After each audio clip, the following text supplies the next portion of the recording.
Magandang hapon po sa inyong lahat. Parang matamlay. Magandang hapon po sa inyong lahat. Hello? Hi? So ngayong ika-18 linggo sa karaniwang panahon, tama po ba ako? Tama po ba? Tayo ay may darawang ipinagdiriwang at nabanggit ko na ito kanina. Ang una ay wala na. Linggo ni San Juan Bautista Maria Vianney. Sino po ba siya? Wala na rin.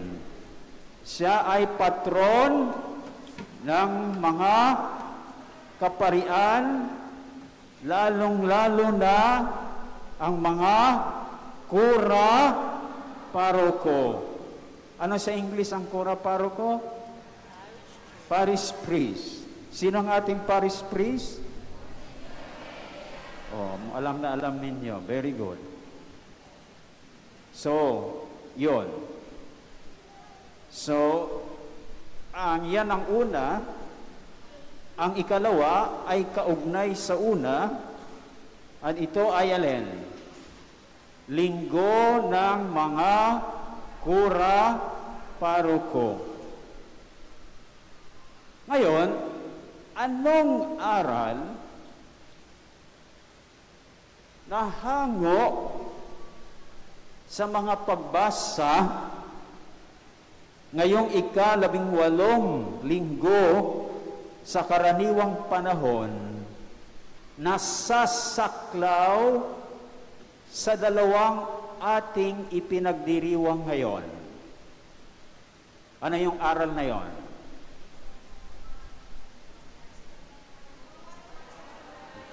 Very good.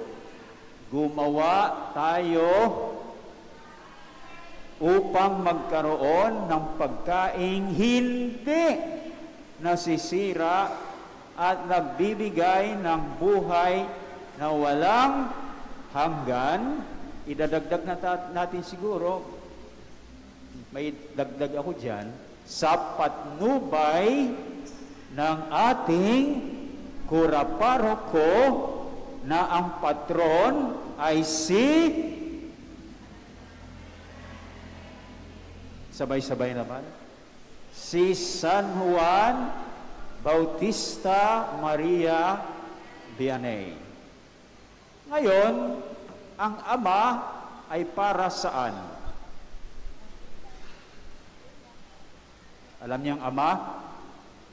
Ang ama ay para sa family o pamilya. Tama? Mayroon pa bang ibang nandoon yung ama?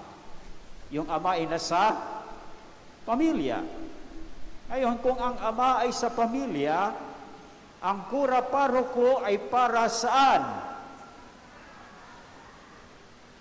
Sa parokya. Nakuha niyo? So, sa ibang salita, siya ang ama ng parokya. Okay? Ngayon, ang ama ay, ano bang pag sinabing ama, anong agad nating naiisip bilang kanyang tungkulin? Sa English, bread winner. Tama? Ang ama ay bread winner. Tagapagpanalo ng tinapay. Kapag umuwi o pagkain, no? Kapag umuwi ang ama na may dalang pagkain o tinapay, ay talagang panalo o talo ang pamilya? Panalo. See? Ngayon, Nabanggit natin kanina na ang kura paroko ay ama ng parokya. So siya ay dapat breadwinner din. Pero siya ay breadwinner ng pagkaing hindi nasisira at nagbibigay ng buhay na walang hanggan. Amen?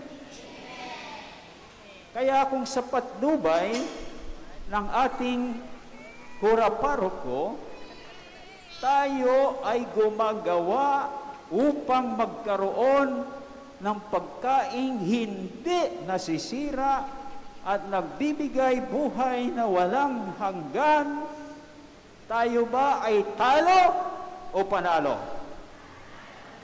Ay talagang panalo. Hindi po ba? Panalo ang ating kura paroko, panalo rin po tayo dahil mayroon tayong buhay na walang hanggan. Ganyan ang nangyari sa mga parishioners ni San Juan. Ulitin nga nyo. San Juan Bautista Maria Vianney. Yan ang nangyari sa kanyang mga parishioners sa bandang huli. Pero noong una, ang kanyang mga parishioners ay hindi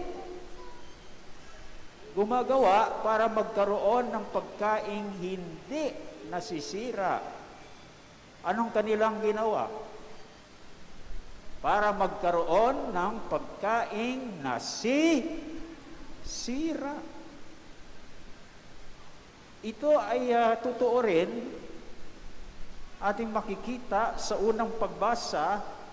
Mula saan ang unang pagbasa? Very good. Mula sa aklat ng Exodo. At mabuting balita ayon kay San Juan. Sa mga pagbasang ito, dalawang pagbasang ito, mayroon po bang gumawa para magkaroon ng pagkaing hindi nasisira? Sigurado? Wala. Ibig sabihin, sila ay gumawa para sa pagkaing nasisira. Ngayon sa unang pagbasa, sino-sino ang gumawa para sa pagkaing nasisira? Mga taga-Israelita. Ano yung pagkaing nasisira ang nagkaroon sila? Karne at tinapay. Sa mabuting balita naman, sino-sino ang gumawa para magkaroon ng pagkaing nasisira? Ang mga taong pinakain ng Panginoon. Ngayon, nakakain na sila, nakontento ba sila? Nabusog na nga sila So, hinanap nila muli si Jesus. At sinabi sa kanila, sinabi nila kay Jesus, kailan pa po kayo naririto? Pero mayroong hamon sa kanila ang Panginoon. Kasi parang hinahanap lang nilang Panginoon para makakain na naman. Makakain ng pagkain nasisira. So anong hamon ng Panginoon?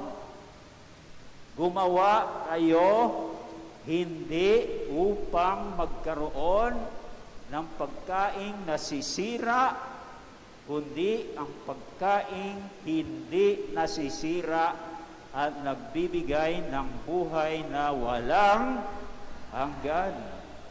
Ganyan din ang hamon ni San Juan Bautista Maria Vianney sa kanyang mga parishioners. Dahil nabanggit ko nga kanina na gumagawa lamang sila para sa pagkain nasisira. Dahil sila'y nagumon. Yun lang ang ginagawa nila, nagumon pa sa kasamaan at kasalanan. Nagumon sila sa pagsusugal. Alam niyo yung pagsusugal? Mga bata, tumahimik na kayo. Alam niyo, aminin, alam niyo yung pagsusugal? Bay tahimik, walang sumasagot. Paglalasing, alam niyo? O yan, yung mga ginawa ng mga parishioner ni yung paglalasing sa bar at saka sa nightclub o pagpupunta sa mga motel, yun ang kanilang buhay. Kaya nahirapan si San Juan Bautista Maria Vianney na sila'y sumunod sa kanyang hamon. Pero anong ginawa ni San Juan Bautista Maria Vianney? Nagtiyaga pa rin siya. Nagsakripisyo. Nanalangin para sa kanyang mga parishioners. At sa bandang huli, abay nagbago ang kanyang mga parishioners. Ang unang ginawa ni pinatnubayan sila sa kanilang pagbabago, kaya sila'y dapat mangumpisal. Abay, nangumpisal sila. Napakahaba ng pila sa confession na inaabot paminsan si Juan Bautista Maria Vianney ng pagpapakumpisal halos maghating gabi. O talagang nagsisi, no? So, yan ay sa pamamagitan ng sakramento ng kumpisal. At dahil sila'y nalinis na sa kasalanan, sila'y karapat-dapat makinabang sa pagkaing hindi nasisira na walang iba kundi sino? Ang Panginoong nasa banal na Eucharistia. Kaya dito, talagang panalo. Dahil sila'y gumagawa na para magkaroon ng hindi ng pagkaing nasisira, kundi ng pagkaing hindi nasisira. So mga kapatid, yan ang gawin natin. Sundin natin ang hamon ng ating Panginoon. At tayo rin ay gagawa upang magkaroon ng pagkaing hindi nasisira at nagbibigay ng buhay na walang hanggan. Ang isang paraan dyan para tayo ay gumagawa para sa pagkaing hindi nasisira kung tayo ay nangungumpisal at linggo-linggo tayo ay nagsisimba at nakikinabang sa ating Panginoon na sa banal na Eucharistia. Kapag yan ay nangyari, tayo ba ay talo o panalo? Anong gusto niyo? Talo o panalo? Very good.